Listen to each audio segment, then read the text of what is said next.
Hey y'all, I am so on fire today. I am pumped up because I just got back from a Skills USA competition and I saw hundreds, and I mean hundreds, of post-secondary students all pursuing a career path in the trades, some sort of skilled labor position, and that covers a wide spectrum, including welders, electricians, plumbers, HVAC techs.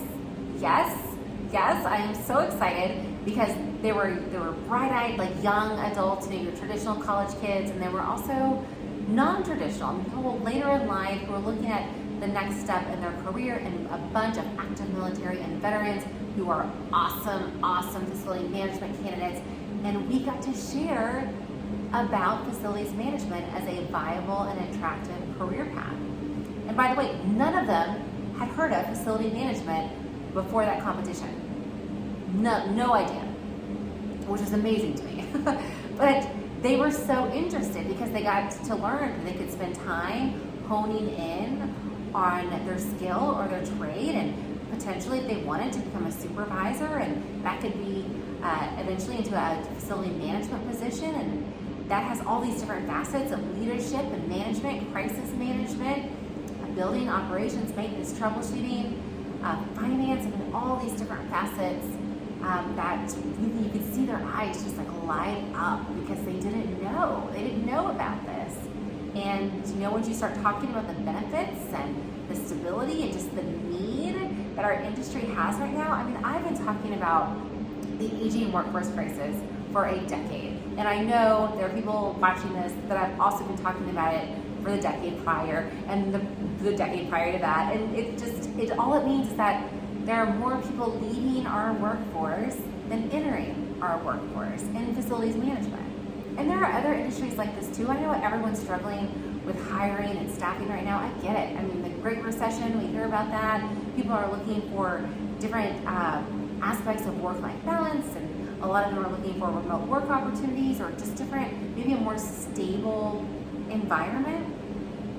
And it's really changing the landscape of how we recruit and hire top talent, or even candidates. Let's just even candidates in general. In some cases, we're just like, please, anybody, apply for this position. And you know what? They're not going to apply for it if they don't even know that it exists. So how do we get people to know that facilities management is a viable career opportunity, or any field really? How do we share that this is an option for them? This is one competition, and yes, we saw hundreds of students there, but how many more are out there that don't even know that this is a career path for them? Okay, so we have social media, obviously, that's what we're doing now. But also, where are your candidates hanging out? Maybe it's LinkedIn, maybe it's a different platform. How are you going to reach them on that social media platform? How are you going to engage them and start a discussion with them and bring about that awareness? So there's social media, there's these Skills USA competitions.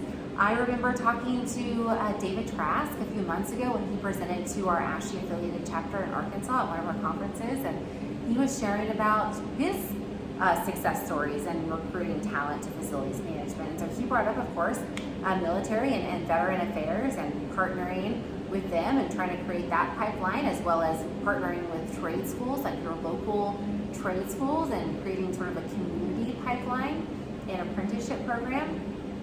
Job fairs, certainly, and just any different sort of industry partnerships that you can create. Maybe you're sharing your workforce with other facilities. Maybe it's a shared talent pool, I don't know. Or maybe it's just as simple as looking at your job descriptions.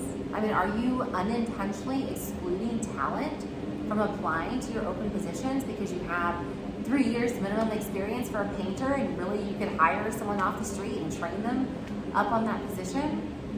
Same with a technician. Do you need 5 years of experience? Could it be 1? Could it be none? I don't know. But maybe take a hard look. Are you requiring certifications that are really just preferred? Maybe it's time to freshen up, your job descriptions and take another look.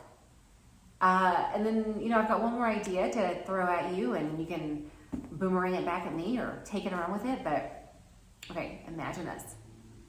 A mobile trade school. I'm talking a bus that goes from city to city, facility to facility, and trains up technicians on circuitry, plumbing, HVAC, refrigeration, just like the fundamentals to make them into these cross-discipline ninjas that operate and maintain our buildings. I mean, how awesome, right? How awesome. They train them up for a few weeks, they certify them, they drive away to the next city and do it all over again. I mean, how cool would that be?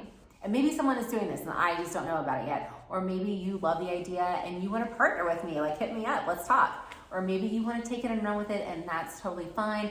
It's one of those things, I don't care who does it, I just want to see it happen, you know? Okay, so that's my big idea.